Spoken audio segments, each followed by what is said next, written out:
අපේ ආත්තම්මා මව්පියන් වෙනුවෙන් නිර්මාණය කරපු ලස්සන කවි පන්තිය ආත්තම්මගේ කටහඬින්ම අහලා බලමු.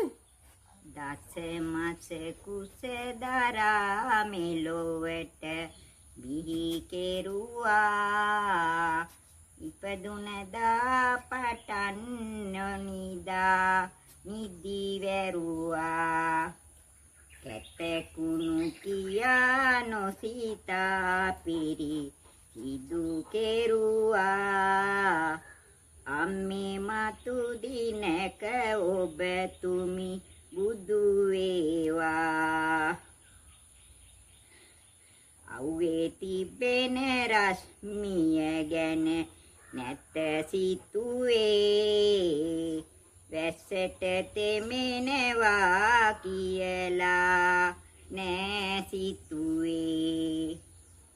දහදිය හෙලා අප වෙනුවෙන් වැඩ කෙරුවේ තාතේ ඔබතුමා මතු දින යක බුදුවේ උදේ නැගිට මුළු තැන්ගෙයි වැඩ කෙරුවා පාසල් යන්න දරුවන් දිරි මත් කෙරුවා අපසු එන වෙලාවට පෙර මග බැලුවා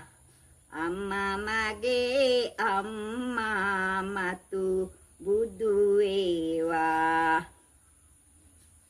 ලිඩ උන විට දිරෝහල වෙත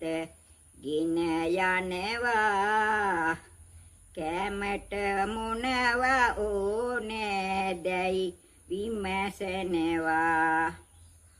බෙහෙත් ටික වෙලාවට බොන්නට දෙනවා තාත්තේ මගේ තාත්තේ මතු බුදු වෙනවා